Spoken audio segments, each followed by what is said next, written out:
Olá, você! Sou Santos, Jorge Santos. Meus amigos, neste Reflexo of Life, vamos apresentar e refletir sobre o livro 1984. Relutei um pouco antes de elaborar este resumo, não porque o gênero da obra é a ficção, e nem que eu ache que o livro não é bom e nem mesmo por ele ser tão antigo. Para vocês terem uma ideia, o livro foi publicado em 1949. Eu nem era nascido. Relutei, porque apesar do livro ter sido escrito há mais de 70 anos, tudo que é narrado pelo autor parece que é uma descrição da realidade que vivemos nos dias atuais. Cabe então destacar que é uma obra de ficção na qual o autor imagina num futuro, que no caso é 1984, a sociedade enfrentaria governos totalitários e que todos os seus direitos seriam retirados e que a qualidade de vida seria cada vez pior. Trata-se de um livro muito comentado na internet, com muitos resumos. Mas a minha motivação para publicar este Reflexo of Life partiu inicialmente da sugestão, como sempre, de um dos nossos seguidores. E depois de buscar na memória o conteúdo do livro que eu havia lido há muitos anos atrás, aí deu o start. Percebi que a abordagem do livro antigo era muito atual, como se fosse uma descrição da situação atual que a sociedade está vivenciando no mundo. Naturalmente, refiz a leitura do livro de forma dinâmica para relembrar e destacar os aspectos principais para colocar nesse Reflex of Life. Daí, tudo foi muito rápido e eu mesmo fiquei surpreso por não ter me lembrado da importância dessa obra para os nossos dias. Tenho certeza que para vocês que ainda não conhecem o livro, e mesmo para os que já conhecem e já o leram, este resumo e reflexões serão de grande contribuição para que possamos analisar e entender o que vem ocorrendo em nossos dias.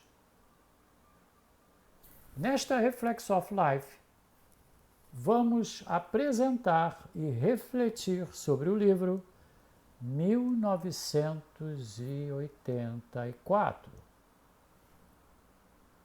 Vamos juntos, então?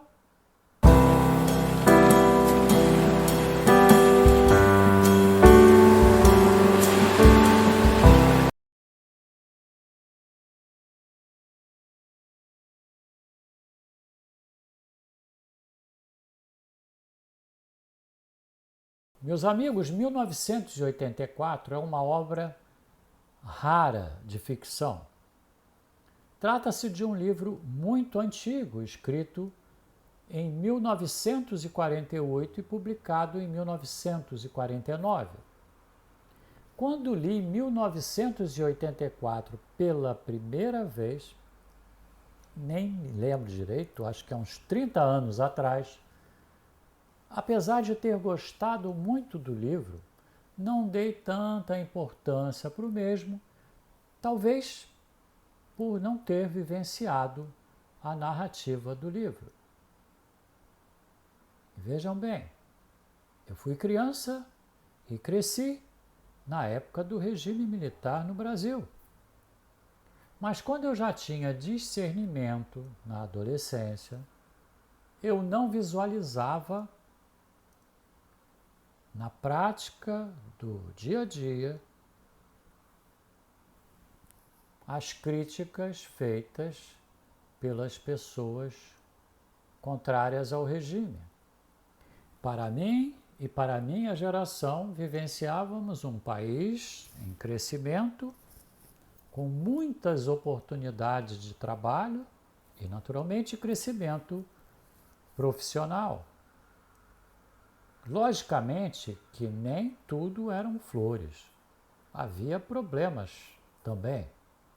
Haviam os relatos de opressão, prisão sem motivação justa, perseguição, censura, ditadura.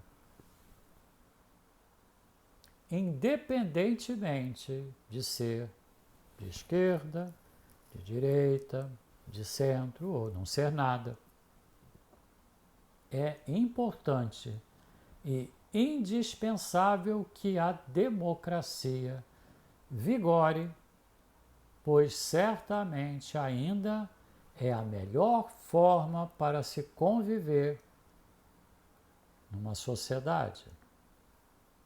Bem, vocês devem estar se perguntando por que estou falando tudo isso.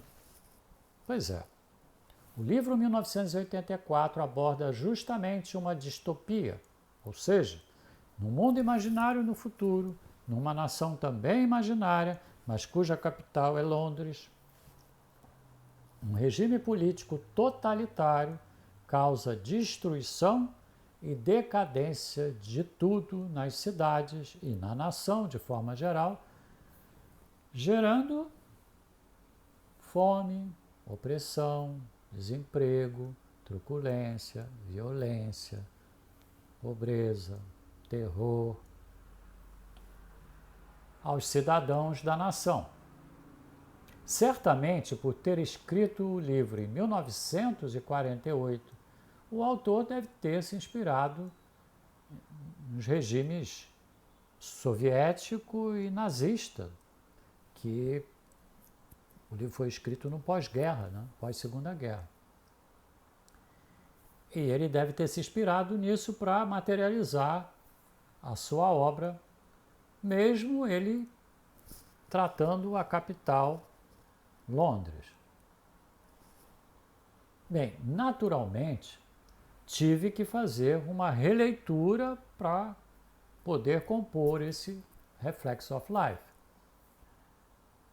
Mas por que refletir sobre um livro tão antigo?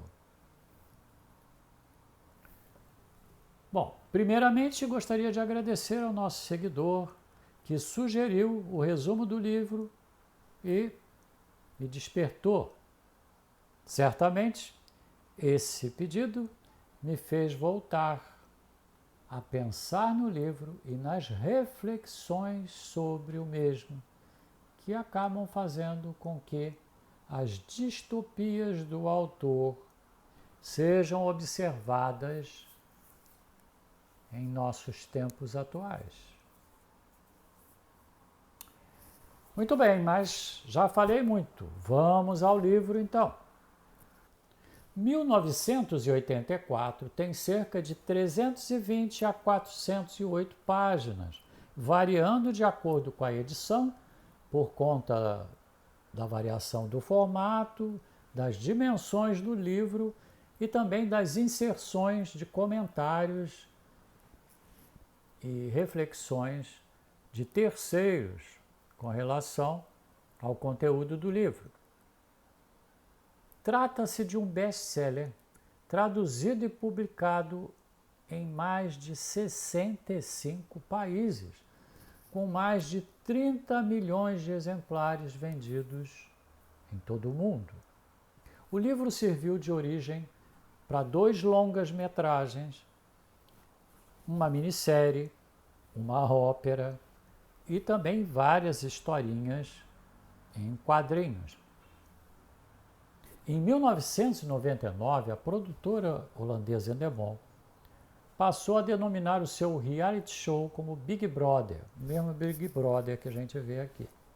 Apesar de muitas controvérsias e o próprio diretor negar veementemente, é inegável que há grande semelhança entre o reality e o livro 1984. Vocês vão ver pelo resumo. Sobre o livro, há muitas teorias e reflexões que vão se modificando a cada edição e a cada período da história em que a mesma é editada e publicada. Há versões, inclusive, com comentários de pessoas conhecidas que apresentam suas percepções sobre o que leram em 1984 e, naturalmente, o que o Orwell, que é o autor, quis dizer quando escreveu lá em 1948. George Orwell era o pseudônimo usado para assinar os seus livros, ou Eric Arthur Blair, que era o seu verdadeiro nome de registro. Nasceu em 1903 na cidade de Bengal, na Índia. Cursou o ensino básico em uma escola de elite em sua cidade e, quando adulto, optou por integrar a Polícia Imperial da Índia, tendo nessa instituição, em função das atividades desenvolvidas e também, obviamente, seus valores, considerado as ações do Império Britânico como cruéis e violentas.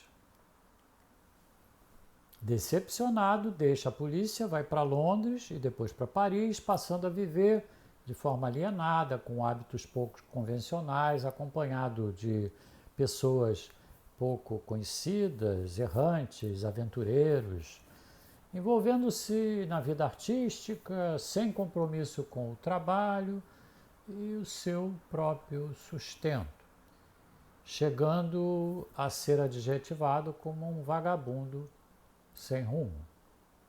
Mais tarde, na Guerra Espanhola, integrou as forças anti-franquismo. O franquismo é apelidado assim o governo ditatorial de Francisco Franco,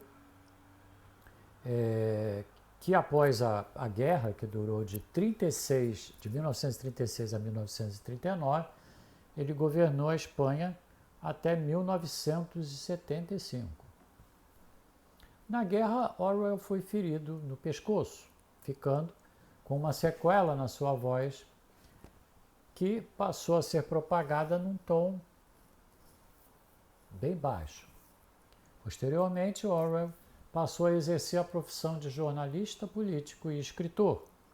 Sua obra é composta por 6 romances, 3 obras de não ficção, poemas, ensaios e 3 obras de ficção. Seu estilo literário era a distopia. O autor era ateu e tinha como ideologia política o antitotalitarismo, apesar de considerar-se um socialista democrático. Ou seja, horas dizia-se de esquerda, criticava os regimes socialistas e comunistas. De forma geral, ele era contra o totalitarismo, não se importando se esse era de esquerda, de direita, seja lá do que for. O autor tinha muita clareza das injustiças sociais e era um oposicionista ao totalitarismo dos regimes soviéticos e nazista, alemão, deixava isso claro. Orwell foi casado 2 vezes e teve um filho. Morreu com com tuberculose em 1950 em Londres, exatamente um ano depois da publicação do livro 1984. Como best-sellers, Orwell teve A Revolução dos Bichos, de 1945, e o próprio 1984, que foi publicado em 1949 e que são considerados como a obra-prima do escritor.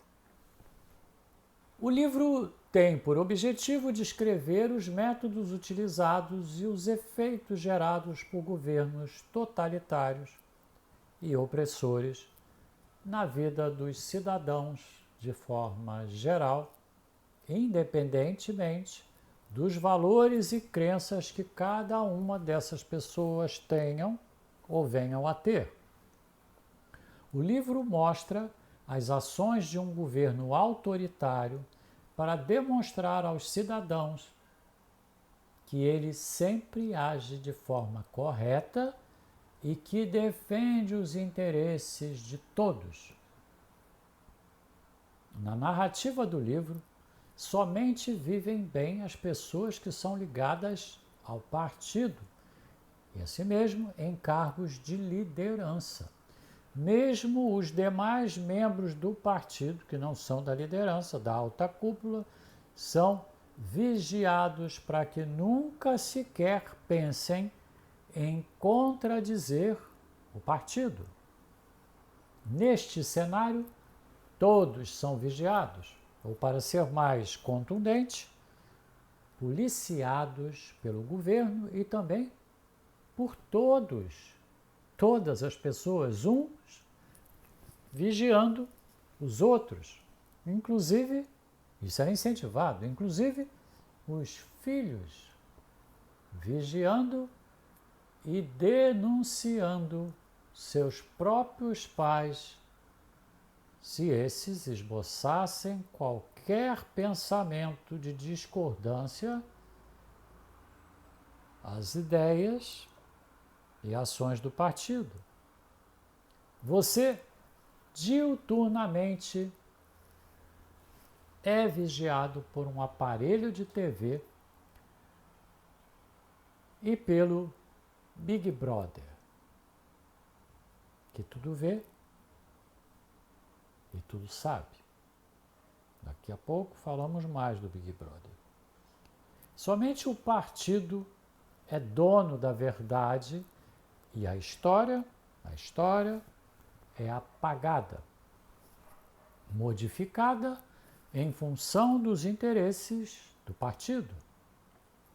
O livro mostra a decadência, a pobreza, a fome da população. Tudo vai mal, mas os números e indicadores são adulterados pelo partido e, mediante lavagem cerebral permanente do povo, este acaba acreditando que tudo está indo bem graças às ações do partido. O país está permanentemente em guerra para justificar, naturalmente, seus gastos absurdos e a falta geral de todos os recursos, inclusive aqueles recursos relativos à saúde das pessoas. A narrativa de Orwell é muito bem feita, fazendo com que você vivencie a ficção dele, a distopia, como se fosse a realidade nua e crua no seu dia a dia. Certamente bate um grande desespero. E aí você se pergunta: e se isso acontecer de fato, como vou conseguir conviver e sobreviver nesse universo? O livro de Orwell está estruturado em 3 partes. Primeira parte: o autor descreve a sociedade que habita a Oceânia, nação em que se passa a história do 1984. Essa nação que vivia oprimida por um regime totalitário e ditatorial. A sociedade vivencia a ameaça e o medo imposto pelo partido e pelo grande líder do partido, que é o Big Brother. Qualquer tipo de questionamento às verdades impostas pelo partido fazem com que o cidadão seja julgado por crime enquadrado pelo partido como crime-ideia. Sempre sem direito à defesa, naturalmente. A critério do partido, a penalidade pode ensejar a ida do cidadão para um campo de trabalhos forçados e, dependendo do resultado do julgamento, obviamente sem defesa, você pode ser cancelado, que o autor chamava de vaporizado. Ou seja, tudo o que você foi e fez é apagado pelo partido e desaparece. Inclusive, você, vaporizado. Você deixa de existir, aliás, você nunca existiu. Nada sobre você existirá mais. Suas fotos, família, amigos, nada, nada, nada. Há ainda a hipótese da sua reeducação, notadamente para aqueles membros do partido que não são da liderança. Dependendo do grau de gravidade da sua rebelião em relação aos valores do partido. Nesta hipótese, você é submetido a tratamentos belicosos físicos e mentais conduzidos por uma tal polícia das ideias, nos quais você tem que aceitar as ideias do partido, como, por exemplo, que 2 mais 2 são 5 e não 4. A tortura física e mental faziam com que a pessoa submetida a esse tratamento ficasse derrotada, ultrajada, humilhada e, naturalmente, depois de tanta lavagem cerebral, voltasse a acreditar que 2 mais 2 são realmente 5 e parasse de discordar do partido. Orwell dá bastante ênfase à patrulha do pensamento, porque essa era a forma do partido manter o controle sobre todas as pessoas, independentemente da idade e formação cultural e educacional. No universo de Orwell, havia 3 nações que permanentemente estavam em guerra, isso de acordo com o partido, para justificar as dificuldades enfrentadas pelo povo no seu dia a dia. Essa era a justificativa. Londres era a capital da Oceânia, nação onde se desenvolve a história. Mas não é a Londres que conhecemos, e sim uma Londres decadente, cheia de miséria, com muita pobreza, prédios deteriorados, com exceção, naturalmente, dos magníficos prédios onde ficavam a sede e do partido e, logicamente, as habitações das lideranças do partido.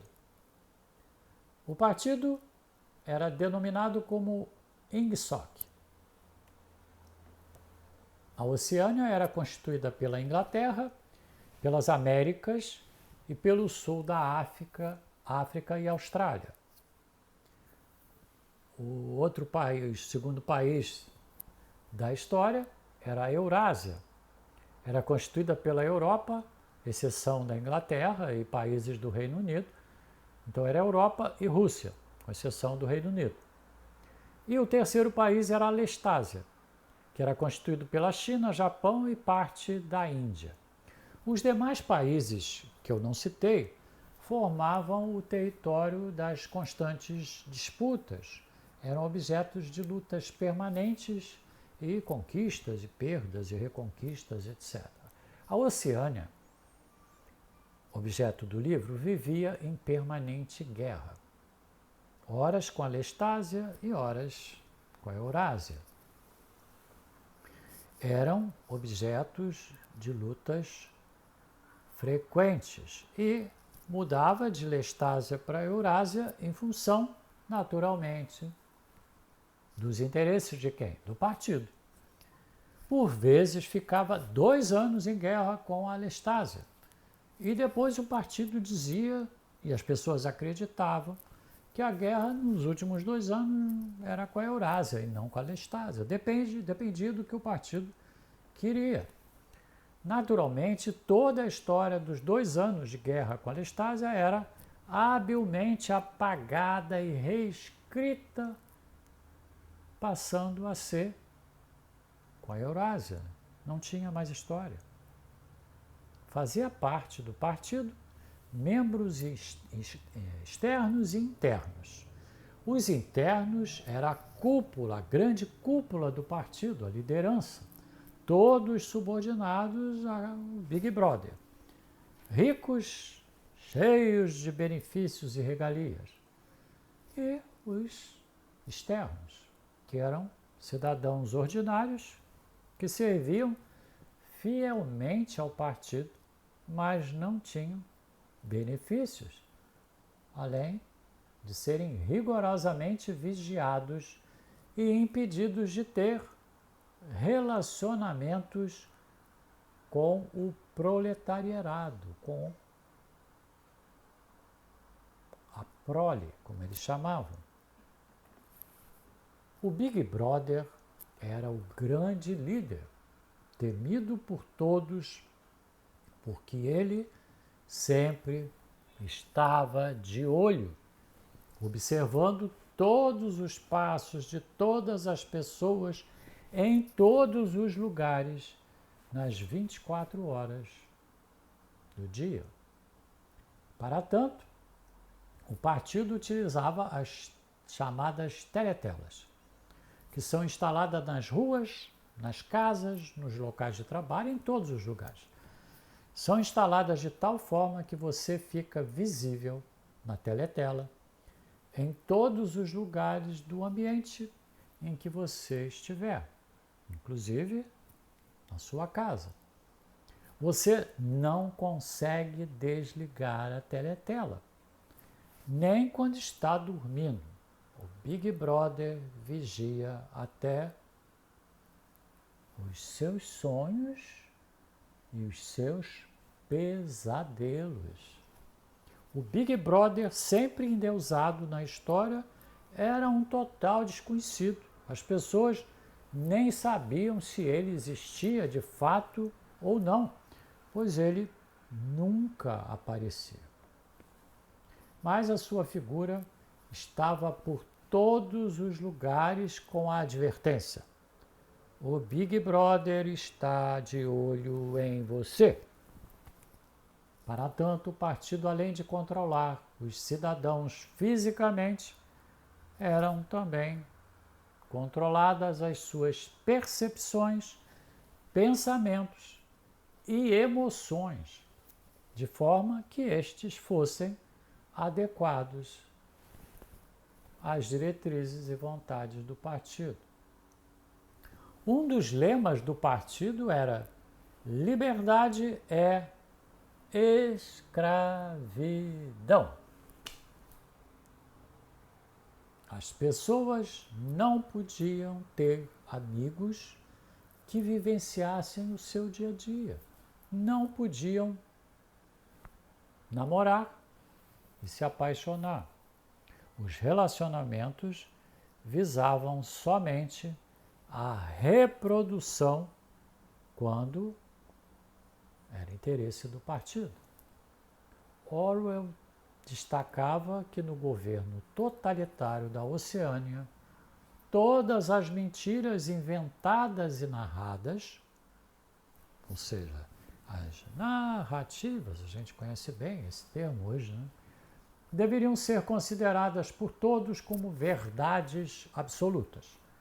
Dessa forma, todos tinham que acreditar e respeitar, obedecer e não questionar nunca nada. Nesse contexto, qualquer fato histórico que, pela sua natureza, tenha se tornado inconveniente para o partido, era alterado, tomando-se o cuidado de destruir documentos e fotos que pudessem ser evidências objetivas daquele acontecimento em uma determinada fase. A história era reescrita. Essa fase da história era então, como falei, reescrita, observando, naturalmente, os interesses momentâneos do partido. Essa ação do partido, utilizada de forma permanente, vai criando um lapso na memória das pessoas. A mentira vai aos poucos virando a verdade. Todos os cidadãos eram obrigados a assistir à programação do governo. Havia um programa diário denominado de 2 minutos de ódio, onde o povo era incitado a odiar o inimigo da vez, que horas era a Eurásia, ora a Lestásia. A lavagem cerebral era tão violenta que todos os participantes desses 2 minutos de ódio passavam a gritar palavras de ordem e de ódio contra os ditos inimigos. Nesse contexto, o inimigo era sempre um tal Emanuel Goldstein, uma figura nunca vista por ninguém, classificada pelo partido como resistente contra-revolucionário, que era odiado por todos os cidadãos da Oceânia, mesmo sem ninguém vê-lo. Na Oceânia, a vida era cada vez pior para a sua população. Havia de forma generalizada pobreza, fome, a doença, os problemas de saneamento, ausência de qualidade de vida, em tudo. Mas o governo, além de mentir o tempo todo, fazia narrativas para que todos acreditassem que tudo estava indo muito bem e que as dificuldades eram advindas do inimigo, que estava em guerra permanentemente com a Oceânia. Além das mentiras, também manipulavam as informações estatísticas. Um indicador que estava ruim, ele era alterado em função, naturalmente, dos interesses do partido e passava a ficar bom. Dessa forma, o governo fazia a manipulação da informação, naturalmente, sempre a seu favor. O objetivo era fazer com que cada vez mais o povo fosse dependente do governo e que vivesse com as migalhas que lhes eram ofertadas. O partido, o INGSOC, era formado por 4 ministérios principais. Ministério do Amor, que de amor não tinha nada, realiza a espionagem e controle da população. Lida com aqueles cidadãos que se rebelaram contra o partido. Estes, quando não são cancelados, vaporizados, como eu falei antes, desaparecem, né?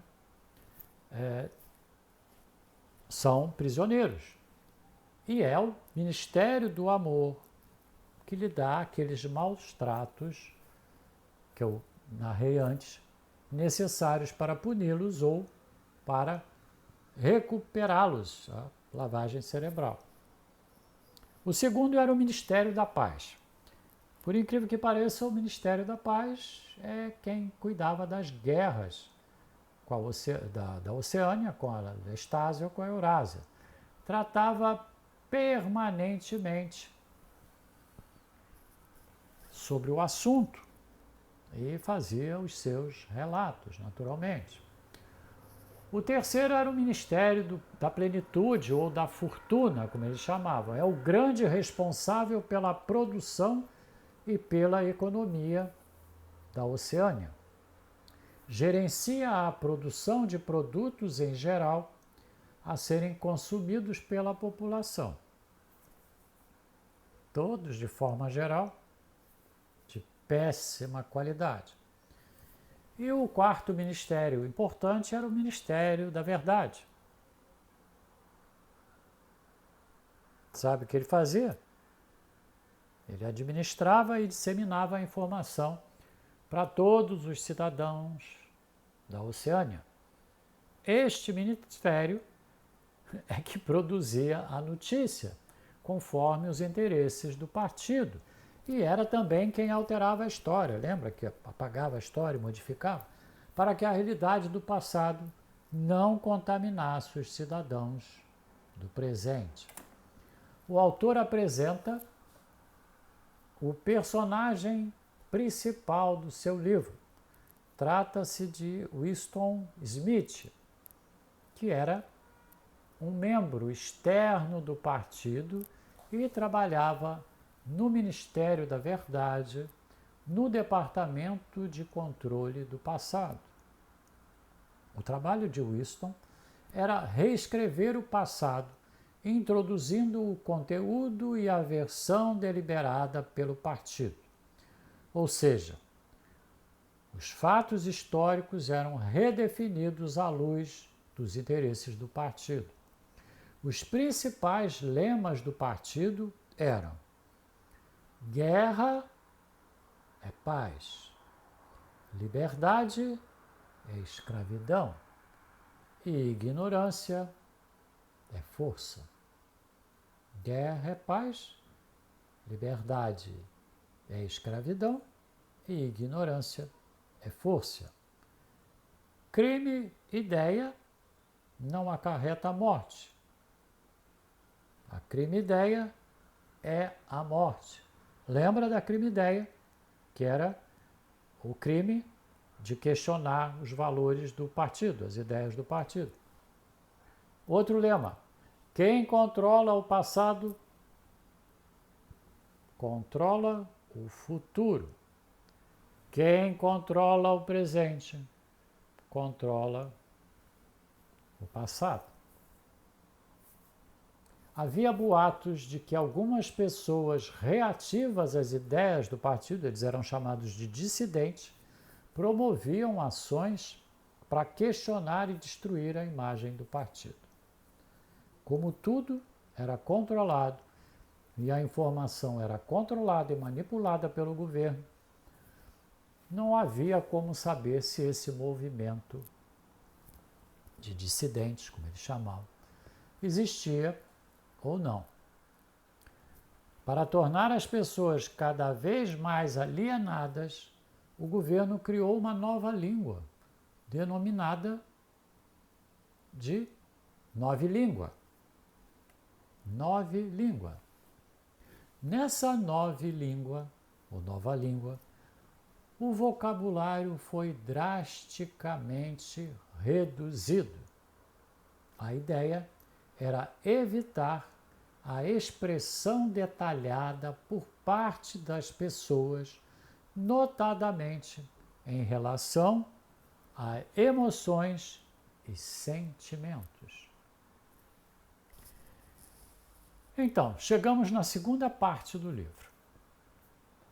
O personagem central, Winston, apesar de atuar como membro externo do partido, no Ministério da Verdade, no Departamento do Controle do Passado, de tanto mudar os fatos históricos, passa a se questionar se as ideias do partido realmente eram boas para a Oceânia. Ele guarda ainda na memória visões de como a vida era em Londres antes do partido assumir o governo. Winston tinha 45 anos e intimamente passou a sentir saudade de outros tempos, de como as coisas eram simples, naturais e verdadeiras. Passou a ter em mente o que teria que fazer para que as ideias do partido fossem desmascaradas. Os membros do partido eram também rigorosamente vigiados e eram proibidos de ficar muito tempo sozinhos, de frequentar os lugares normalmente frequentados por pessoas que não eram membros do partido, a prole. Não podiam também circular pelos bairros onde a prole vivia. Winston, sempre que podia, se isolava e de forma sorrateira visitava os bairros e o comércio da prole. Conversava com as pessoas, mas estes não lhe davam muita atenção, por saberem que ele era membro do partido, né? Havia uma identificação. Numa dessas idas, ele entra numa pequena loja que vende artigos antigos, como um antiquário, mas só que com peças de baixo valor, o que sobrou da história, porque na verdade não tinha história, a história era toda reescrita e desfeita. O dono da loja, Sherrington, era um senhor com muita idade, franzino, que passa a dar bastante atenção ao Winston em função das suas permanentes idas à loja e também por ele demonstrar interesse por aqueles objetos antigos. Winston ganha intimidade e começa a se abrir com Sherrington. Começa a se abrir sobre suas ideias atuais, ideias dissidentes em relação ao partido. Na segunda parte surge também uma nova personagem, uma jovem e bonita, uma mulher chamada Júlia. Ela também trabalhava no Ministério da Verdade e encontrava com Winston nos intervalos do trabalho, principalmente no horário do almoço. Winston ficava encantado pela moça, mas apenas olhava. E em alguns momentos percebia que ela também o olhava. Apesar do encantamento, ele tinha medo, naturalmente, pois ela poderia denunciá-lo, já que o namoro era proibido pelo partido. Os questionamentos quanto aos propósitos do partido eram cada vez mais fortes na cabeça de Winston. Ele gostaria de encontrar alguém com quem pudesse externar seus pensamentos e ideias dissidentes. Muitas vezes tentou descobrir quem eram os rebeldes, os tais dissidentes, que questionavam as ideias do partido, mas tinha muito medo e aí recuava nas suas tentativas. Na verdade, nem sabia se estes dissidentes existiam ou se eram mais uma das narrativas do partido. Winston, com medo de esquecer suas vivências antes do partido e também com o desejo de deixar um relato de fatos históricos do passado, um relato verdadeiro dos fatos históricos do passado, para que as outras pessoas mais jovens pudessem conhecer, passa então a escrever um diário. Toda vez que chega em casa, ele escreve um pouco do diário. Sempre que chega em casa, isso acontecia com todos os membros do partido, ele tinha que ir para a frente da teletela e mostrar o que trazia nos bolsos, nas mãos, envelopes, papéis, qualquer coisa que estivesse com ele, ele tinha que mostrar para o Big Brother. Somente depois ele poderia, então, ir tomar banho e cuidar da sua vida em casa. Mas, na sala da casa de Wilson, havia uma cadeira estrategicamente colocada por ele em um canto, onde a teletela não alcançava. Era uma falha do sistema. Naturalmente, ele não podia ficar muito tempo ali sem aparecer, porque eles vigiavam tudo dentro de casa. Então, se ele não aparecesse, ele não estaria em casa. Então, ele poderia, inclusive, ser advertido pelo partido. Então, ele escrevia um pouquinho, levantava e ia para frente da teletela. Um dia, numa daquelas visitas secretas à lojinha de antiguidades, ele vê Júlia andando na rua em que ficava a loja. Se assusta. Ele fica apavorado, com medo de que ela possa denunciá-lo ao partido pela transgressão de estar circulando na prole. Então ele se esconde e depois, quando não a vê mais, ele entra na loja de antiguidade. Para sua surpresa, Júlia está dentro da loja, conversando com o dono, com o senhor Sheraton. A partir daí, não dando mais para segurar o sentimento, os dois começam então um romance. Passam a se encontrar em lugares escondidos, depois do trabalho, e acabam se encontrando por diversas vezes na lojinha de antiguidade. Nessa altura, Wilson e Júlia já confiam amplamente no senhor Sheraton, o dono da lojinha. O senhor, dono da lojinha, percebendo que tinha o envolvimento dos dois, resolve ajudá-los e oferece aos dois utilizarem o quartinho que ficava na sobreloja da lojinha de antiguidade. Os dois ficam reticentes, mas o senhor garante que não há teletela no quartinho. Já completamente apaixonados, Júlia e Wilson passam a utilizar o quartinho da loja de antiguidades. Lá eles se sentiam seguros e trocavam sentimentos e viviam a paixão que os unia. Certo dia, Wilson se assusta violentamente com um ratinho que circulava pelo quartinho. E, envergonhado, se justifica para Júlia, revelando que o seu maior medo na vida era justamente dos ratos. Revelou a Júlia que ele tinha permanentemente pesadelos horríveis em que os ratos o atacavam e devoravam o seu corpo e seus olhos. Júlia, então, entendeu.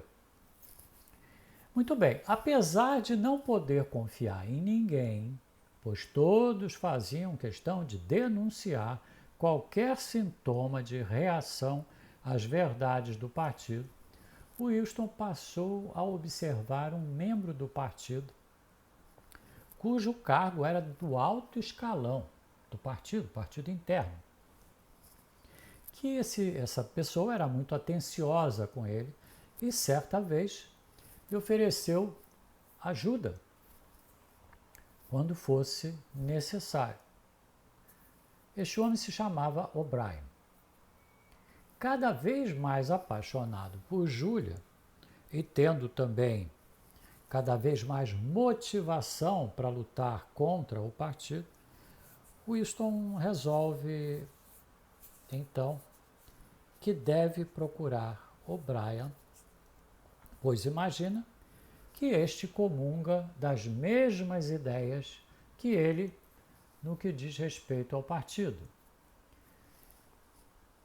Wilson conta sua ideia de procurar o O'Brien para Júlia, que fica reticente, mas, após idas e vindas, resolvem os dois procurar O'Brien. Este prontamente os recebe em sua casa. E após servir um café, O'Brien pede a Winston que aguarde um instante e vai até a teletela e a desliga. Winston se assusta e O'Brien explica que, como membro do alto escalão do partido, ele tem autoridade para isso, para desligar a teletela. O'Brien explica que desligou para que eles possam conversar à vontade. A partir daí, Winston, bem à vontade, já totalmente confiante, conta suas aflições para O'Brien, que após ouvi-lo diz que vai ajudá-lo, pois conhece o pessoal da resistência, os dissidentes. Bom, sintetizando essa segunda parte, num dos encontros de Winston e Julia, no quartinho da loja, chegam os policiais do partido para prenderem Julia e Winston por traição ao partido, ou seja, crime, ideia. Neste momento, Winston e Julia, além de aterrorizados e com medo do partido, ficam desolados por saber que o senhor Sherrington, o dono da lojinha, o senhor de idade, era também um dedo duro do partido. Quando chegam na prisão, em locais separados, nova surpresa, eles são recepcionados pelo O'Brien, que também os traiu. Chegamos então na terceira parte. A terceira parte é toda dedicada ao tentativa lá da lavagem cerebral de Julia e de Winston. Julia e Winston ficam presos em lugares separados e sem poderem se comunicar. Após o julgamento, por serem membros do partido, têm como sentença a reeducação. Assim, são submetidos a intenso tratamento físico e mental para que suas ideias deixem as suas mentes e o espaço vazio seja ocupado pelas ideias do partido. São submetidos a muitas torturas físicas e mentais. E, meus amigos, aplicadas pelo próprio O'Brien. E, naturalmente, por outros membros do partido. O'Brien insiste para que Winston repita que 2 mais 2 são 5. Winston resiste.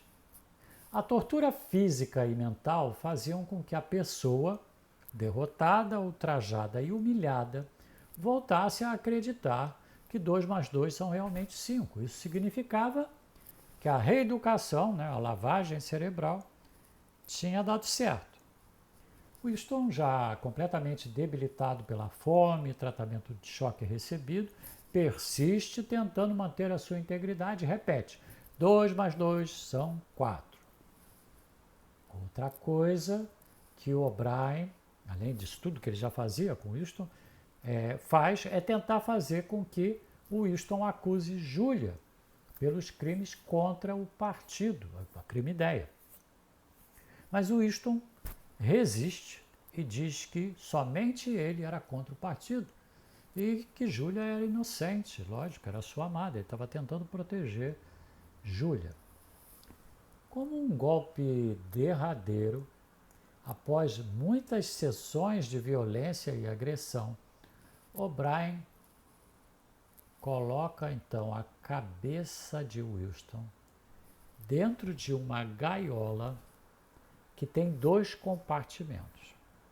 No primeiro compartimento está a cabeça do Winston.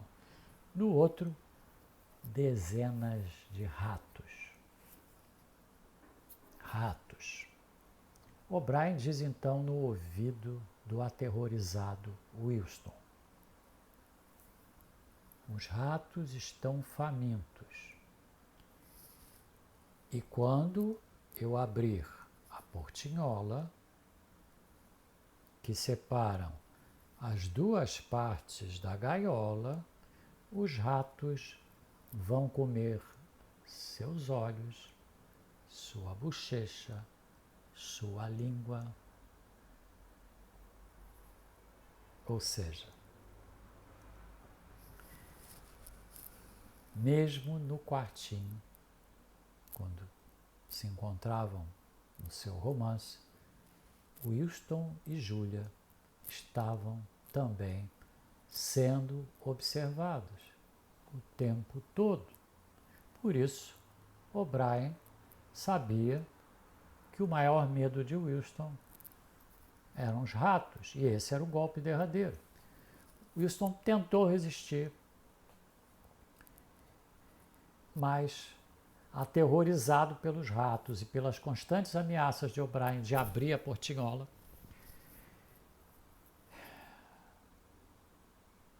acaba acusando Julia, dizendo que ela também era revolucionária. Finalmente, obtendo a acusação de Julia, O'Brien pergunta a Wilson quanto é 2 mais 2. E ele responde: são 5. Nessa altura, nada mais importava para Wilson. Daí para frente, o livro continua, mas vamos nos deter nesse conteúdo, que é o principal. Algum tempo depois desse episódio, Julia e Wilson voltam a se encontrar, mas já não tem mais nenhuma ligação. E Julia não perdoa Wilson por tê-la acusado. Nessa terceira parte, o autor tem como principal finalidade demonstrar que é impossível derrotar o partido e que ele é totalmente eficaz no controle da obediência da população às suas regras, às suas ideias, e que o totalitarismo prevalece e sempre irá prevalecer.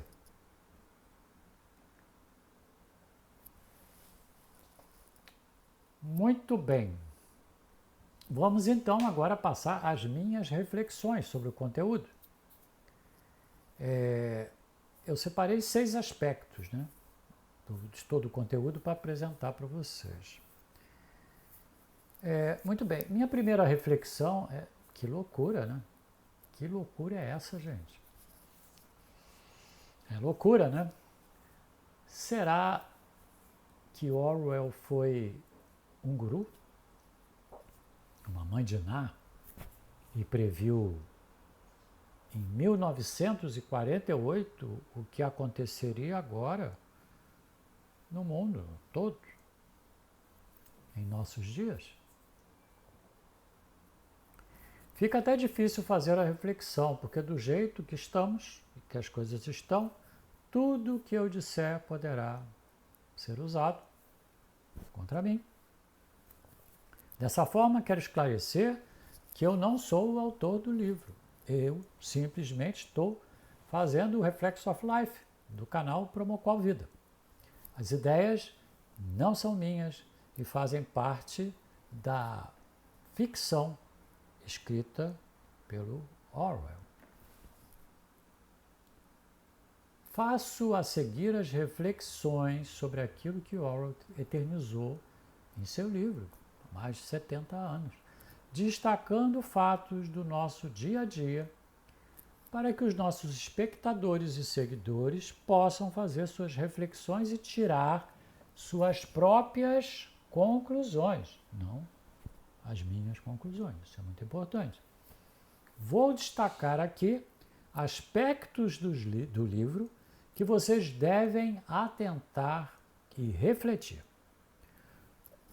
Como tudo que está no livro é muito atual, peço que vocês escrevam aqui para o canal, para o Promoqual Vida, reportando as suas percepções para que eu e todos os nossos espectadores possam ampliar a sua visão e também a sua reflexão sobre o tema, sobre o livro 1984.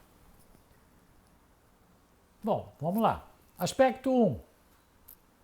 O Big Brother está de olho em você. No livro, não se sabe muito bem se o Big Brother existe ou não, mas ele está lá, sempre de olho em todos os lugares. É difícil saber hoje quem são e quantos são os Big Brothers dos nossos tempos. Eles são muitos e são poderosos. Por exemplo, as Big Techs, como Google, Meta, Apple, etc, etc, etc. Estão sempre de olho em tudo que consultamos na internet. É impressionante quando você, por exemplo, consulta uma informação sobre um aparelho de TV novo na internet. Imediatamente, em tudo que você olhar daí para frente, no celular ou no computador, vão aparecer milhares de anúncios de ofertas sobre aparelhos de TV, mesmo em aplicativos religiosos e de jogos, de relacionamento social, enfim, em qualquer coisa que para ter acesso você dependa da internet. Não fica só aí. Em função do perfil das pessoas com quem você se relaciona nas redes sociais, as redes sociais passam a te enviar potenciais pessoas para você se relacionar. Analisam o seu perfil e mandam essas pessoas. E as câmeras instaladas em todos os lugares, seja na rua, no elevador, na entrada dos prédios, nas lojas, nos escritórios, no cinema. Você pode estar permanentemente sendo observado em suas ações. E suas ações, naturalmente, ficam gravadas. Tudo, meus amigos, está interligado. Quando você faz um depósito de dinheiro num banco qualquer, além do banco, a Receita Federal também fica sabendo. Se você ganha um mês, sei lá, 2, 3, 4, 5 horas extras, todo mundo fica sabendo, inclusive a própria Receita Federal. Está tudo ligado, tudo interligado. Quando você escreve e posta algo nas redes sociais, seu perfil está sendo controlado pelo proprietário da rede. E também por mais um monte de pessoas que fazem parte de um grupo que caça aquilo que eles entendem como fake news. É o termo da moda. Nesse caso, você é punido, vaporizado, cancelado e o seu conteúdo eliminado. Quem sabe até preso. Pois é, meu amigo, você não está sozinho. Tem sempre alguém te espiando. Sempre tem alguém de olho em você. E na maioria das vezes, você nem sabe qual é o Big Brother. Muito bem, aspecto 2. Será que temos um Ministério da Verdade? Então, será que alguns têm o direito de avaliar se o que a outra pessoa diz é ou não fake news? Que parâmetros podem ser usados para dizer que algo é verdadeiro ou não? Na verdade, nós todos temos a nossa própria percepção do acontecimento. Enxergamos com as nossas lentes que filtram a informação em função de quê? Dos nossos valores, das nossas crenças, dos nossos paradigmas. Dessa forma, o que é certo para um pode não ser certo para o outro. Não importa se a sua ideologia política é de esquerda, de centro, de direita, ou mesmo se você é neutro e sempre fica em cima do muro, isso não importa. Sempre existirão, pelo menos, duas verdades, a sua e a do outro. Por exemplo, um torcedor do Flamengo numa final com o Fluminense, em que o placar está 0-0, se o árbitro marca um pênalti aos 45 minutos do segundo tempo, este torcedor sempre achará que a marcação contra o Flamengo é injusta e poderá até ter a percepção de que seu time está sendo garfado. Por outro lado, o torcedor do Fluminense achará que a marcação foi justa e que o pênalti foi perfeitamente claro e indiscutível. Percebem? Nesse caso, naturalmente pode-se repetir a cena do jogo que levou à marcação do pênalti, para tirar a dúvida, mas mesmo assim a dúvida permanecerá para esses dois personagens. Por conta disso, não se pode prender, cancelar, vaporizar ou eliminar o torcedor do Flamengo por ter uma percepção diferente do torcedor do Fluminense. E olha que eu não sou nem Flamengo nem Fluminense, sou vascaíno. É por isso que a liberdade de expressão, meus amigos, é fundamental. É claro que o torcedor do Flamengo não pode exigir que o torcedor do Fluminense pense de forma diferente.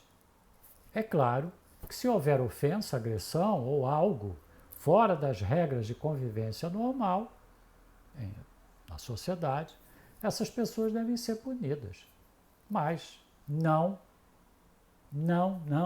por pensarem de forma diferente, e sim porque ultrapassaram o limite da convivência. É ruim. Sim, claro que é ruim, mas a liberdade de pensamento nunca pode ser retirada do ser humano, porque é exatamente isso que nos diferencia dos demais animais. Somos animais racionais e, por isso, temos que ter direito às nossas próprias escolhas, desde que, naturalmente, essas escolhas não afetem as escolhas dos outros. Os filtros fazem existirem verdades diferentes. Como já dissemos, são os valores e crenças de cada ser humano, né? E eliminar ou proibir que essas pessoas tenham seus próprios valores e crenças não condiz muito com a democracia.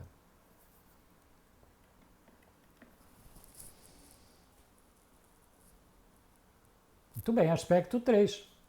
Mudança de linguagem. Vocês percebem que tudo que estou falando está saindo do livro. Eu estou só trazendo exemplos para os nossos dias. Este assunto é descrito no livro como a criação de uma nova linguagem denominada novilíngua. Palavras que pudessem motivar o questionamento às ações do partido ou gerar sentimentos e emoções nos cidadãos da Oceânia eram eliminadas e desapareciam totalmente dos dicionários. E as pessoas não podiam mais utilizá-las sob pena de serem punidas pelo partido. O objetivo, sabe qual era? Empobrecer cada vez mais a linguagem e emburrecer cada vez mais as pessoas, de forma geral, que no livro constituía a prole. Essas pessoas não questionavam nada e raciocinavam cada vez menos. Havia uma estimulação contraditória para que as pessoas também pensassem de forma contraditória. Em várias situações. Por exemplo, aquela parte do livro que fala que o Winston era forçado a dizer que 2 mais 2 são 5. É contraditório, mas você passa a acreditar nisso e depois você passa até a defender isso. Hoje temos muitas situações parecidas em temas polêmicos, que somente vou citar, mas deixarei de comentar por razões óbvias. É o caso, por exemplo, de homens e mulheres terem anatomias diferentes. E o homem e a mulher trans passarem a ter as anatomias dos homens ou das mulheres. Exclamação e interrogação. Pensem aí, tirem suas próprias conclusões. Mas isso é um problema de linguagem. De repente, você não pode mais utilizar determinadas palavras. Esse fenômeno na língua portuguesa é chamado de eufemismo. Trata-se de uma figura de linguagem onde se utiliza termos mais amenos ou nova terminologia que normalmente é restrita, que vão ao encontro dos objetivos do partido, como era no caso do livro. Vocês devem estar dizendo, mas nós não temos uma nova linguagem sendo criada. Será que não? Pensem bem no que ocorre na mídia e nas redes sociais. Palavras antes empregadas cotidianamente passaram a ser condicionantes para te adjetivarem como do bem ou do mal, como racista, homofóbico, etc, etc. Palavras que antes eram usadas correntemente. Na época da pandemia do Covid, por exemplo, várias palavras não podiam ser mencionadas nas redes sociais. Vocês lembram? Você podia até tentar, mas a sua postagem era imediatamente bloqueada. Por vezes, o seu perfil era suspenso, seu canal, se fosse o caso, fechado.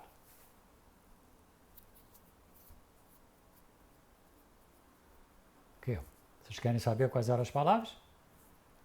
Me desculpe, mas eu não posso, prefiro não falar, mas vocês sabem. Outro exemplo, a obra do Monteiro Lobato. Nossa, Monteiro Lobato.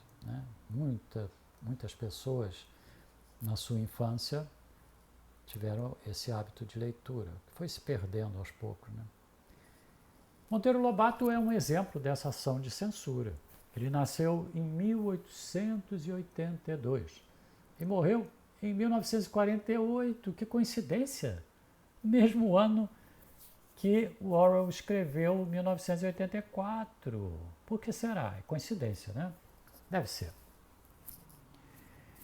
Monteiro Lobato era advogado e escritor, e dentre os vários livros que compõem a sua obra, a literatura infantil foi, certamente, seu ponto forte.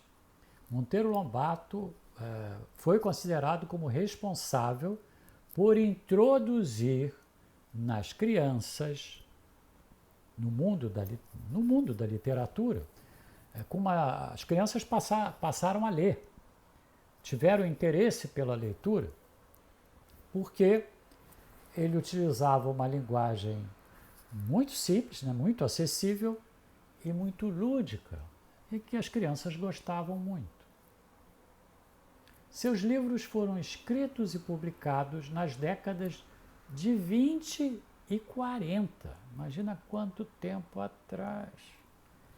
E, naturalmente, as histórias e seus personagens retratavam aquela época, a história, com H.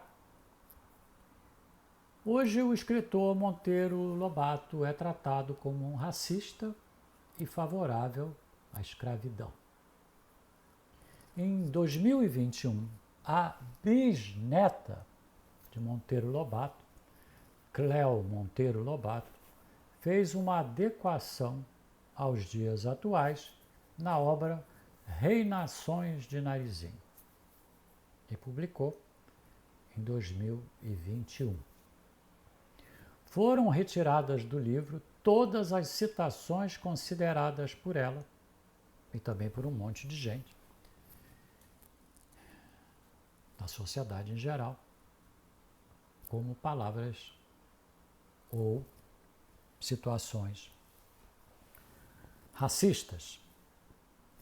Por exemplo, na nova versão da Cléo Monteiro Lobato, a tia Anastácia, que era uma personagem famosa e amada pelas crianças, e no livro era muito amada pela Narizinho, era criança, se transforma numa amiga de infância da Dona Benta. Muda o relato totalmente de Monteiro Lobato. Cléo justificou sua ação dizendo que a obra de Monteiro Lobato, ela é bisneta do Monteiro Lobato, estava parada no tempo e precisava ser atualizada. Será que a história pode parar no tempo e a gente tem que atualizar a história ou modificar a história? Sem entrar no mérito do racismo, penso que se passarmos a agir desta forma, faremos uma mudança radical em toda a história. E assim, não saberemos mais como se deu a evolução da raça humana. Não é? Isso te lembra alguma coisa? Antes, as variações da linguagem ocorriam em função da idade do ser humano. Pessoas mais jovens usavam um vocabulário notadamente recheado de gírias, mais moderno, de palavras de outro idioma, que na maioria dos casos não eram utilizadas pelas pessoas mais velhas, como eu. Isso era natural. Em alguns casos, gerava até críticas do tipo: esse velho não se enxerga usando esse linguajar de jovem. Ou vice-versa, o jovem usando o linguajar de velho. Mas ficava por aí. Ninguém era cancelado ou detonado por conta disso. E hoje? O que se vê é uma permanente vigilância em tudo que você fala ou deixa de falar. Tome cuidado com o que você fala, porque você não vai ser somente cancelado, você passa a ser odiado, passa a ser perseguido e não consegue nunca mais reverter esse fato. Lembro de um episódio recente que ocorreu há cerca de um ano atrás, no qual, no programa Em Pauta da Globo News, eu vou deixar o link aí na descrição, para validar o que eu estou falando, senão pode dizer que eu estou inventando isso, né? O apresentador Marcelo Cosme repreendeu ao vivo, na frente de todo mundo, a repórter correspondente internacional do canal, a Carolina Cimenti, por ela ter utilizado uma palavra que não se usa mais. O diálogo aconteceu assim. Marcelo Cosme. Carol, a gente dá uns escorregões, às vezes, né? Há pouco você usou uma palavra em seus comentários que é racista e que não usamos mais aqui. Aqui, Globo News. A Carolina Cimenti. Desculpe, eu sei. Peço perdão. Eu usei a palavra denegrir, quando minha intenção era dizer que não queria diminuir ou manchar a imagem daquele homem. Sim, eu usei uma palavra que é claramente racista e eu peço perdão por isso e te agradeço por ter me corrigido.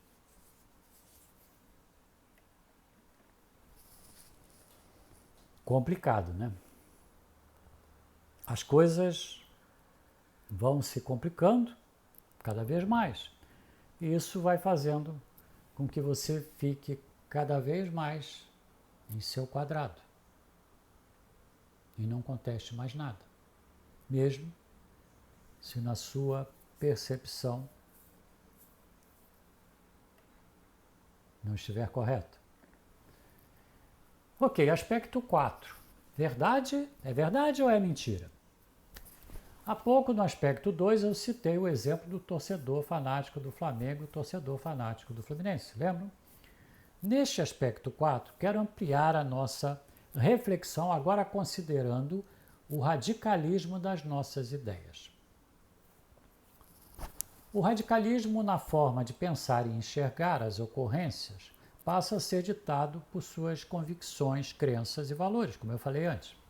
É lógico que não podemos jogar no lixo aquilo que acreditamos, seus valores morais, éticos, a sua religião, mas temos, ou o seu partido político também, né, obviamente.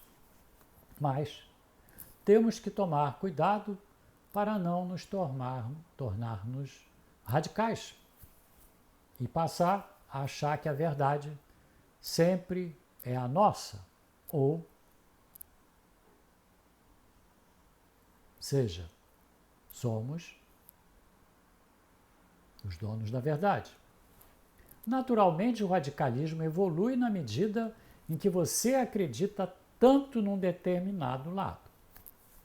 Por exemplo, se seus valores e crenças te conduzem a ser politicamente de esquerda, é preocupante que você sempre acredite que as ações da esquerda são corretas e sempre são as melhores.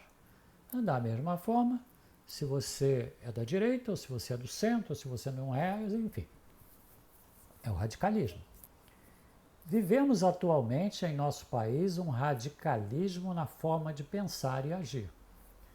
Isso é tão forte que membros de uma mesma família deixam de se falar e conviver por conta de escolhas políticas, por exemplo. Em episódios recentes, assistimos cenas em que os filhos se digladiam com os seus pais por causa de escolhas políticas. Irmãos deixam de falar com outros irmãos por terem escolhas políticas diferentes. O debate civilizado já não é mais praticado, exatamente por cada lado entender que a sua verdade é absoluta e que a teoria do outro lado sempre está incorreta. Isso é muito ruim para a sociedade em geral. É como numa negociação. Deve-se buscar sempre o ganha-ganha.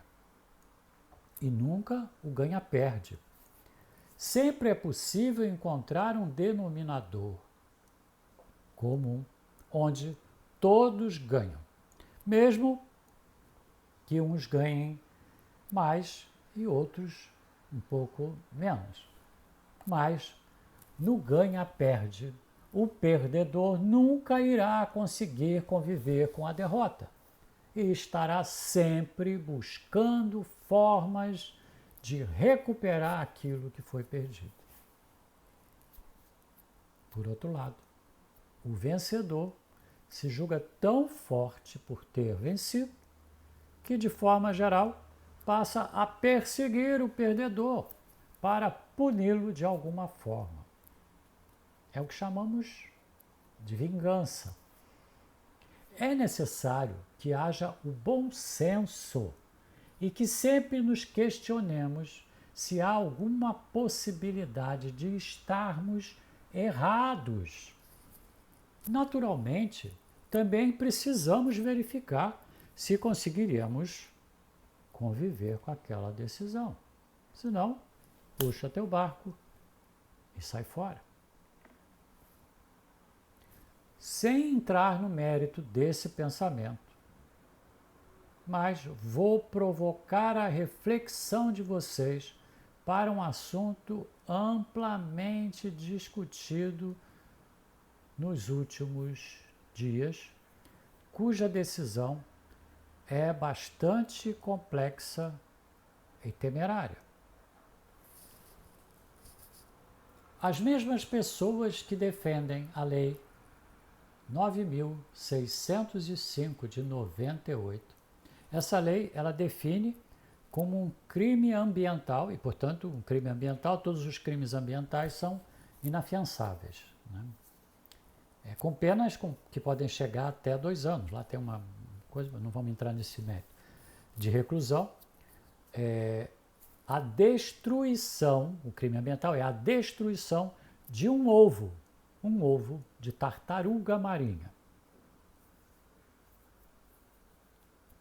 As mesmas pessoas que defendem essa lei defendem também que o aborto de um feto humano seja liberado, legalizado.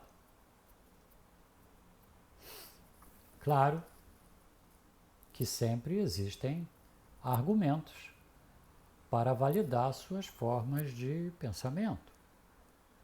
São as crenças e valores. Nesse caso, por exemplo, essas pessoas defendem que essa comparação não pode ser feita porque a mãe tartaruga não tem deveres legais em relação ao bebê tartaruga, que irá nascer daquele ovo. Mas a mulher mãe, sim, ela tem pensão alimentícia e pode responder por crime de abandono de menor incapaz se ela abandonar aquele bebê que vai nascer. Putz, confuso, não? Vamos em frente. Aspecto 5. O poder das narrativas. Uma mentira bem contada passa a valer como uma verdade absoluta a partir de um determinado tempo. De forma geral, as pessoas são facilmente manipuladas por narrativas que são emitidas por aqueles que têm o poder da comunicação em suas mãos. As palavras são habilmente modificadas e, a partir daí, subliminarmente, você é conduzido a raciocinar de uma forma ou de outra.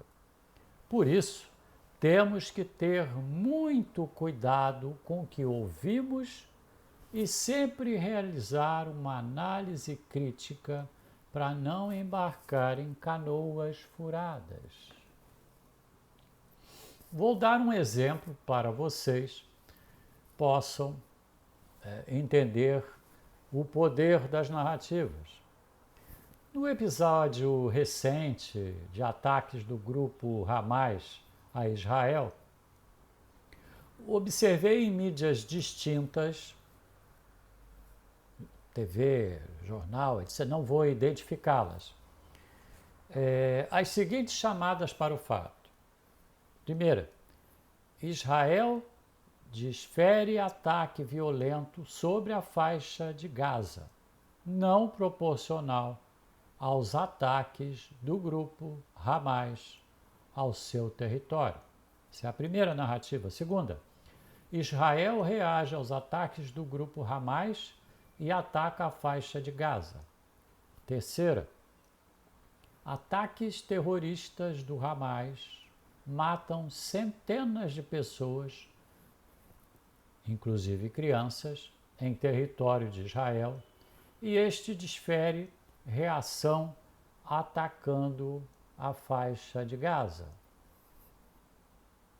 A última, a declaração de guerra de Israel beneficia Netanyahu, que passará a ter melhor avaliação do seu governo. Viram? Há formas e formas de fazer uma narrativa. Perceberam? E então, qual delas você escolhe e acredita que representa a verdade ou a mentira nesse infeliz e tenebroso episódio? Reflitam. Aspecto 6.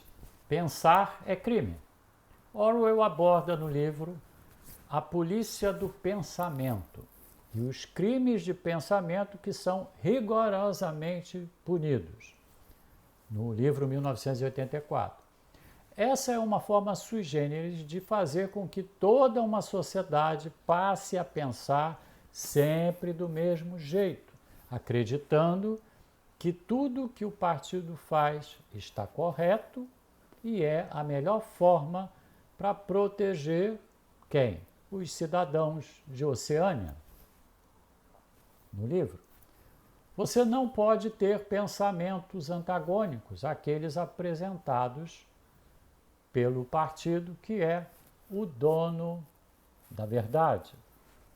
Você passa a ser punido por seus pensamentos e não por suas ações.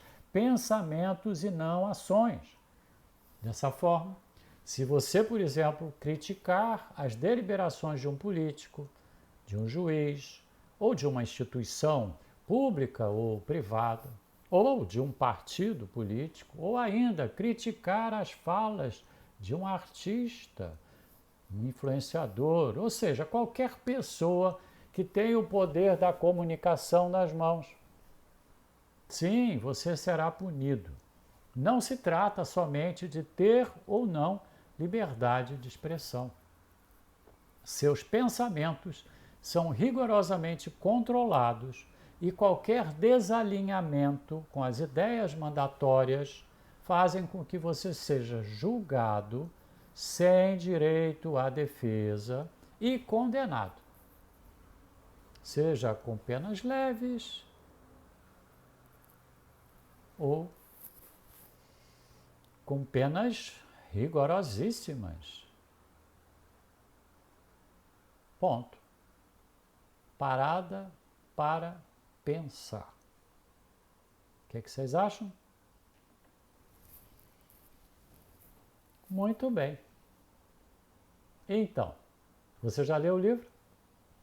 Se não, eu te recomendo, pois a narrativa de Orwell é muito bem feita, despertando no leitor a necessidade de dar continuidade na leitura sem parar.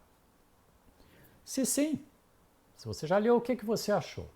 Comente para os seguidores do canal Promoqual Vida. Você concorda com as minhas reflexões? O que mais você viu que eu não percebi no livro? De qualquer forma, mesmo que você não tenha como ler o livro, faça as suas reflexões sobre tudo que eu descrevi e refleti nesse vídeo. Não se esqueça que o mais importante na leitura é a sua reflexão sobre o que foi dito, mesmo que você não concorde parcialmente ou totalmente com o que foi narrado.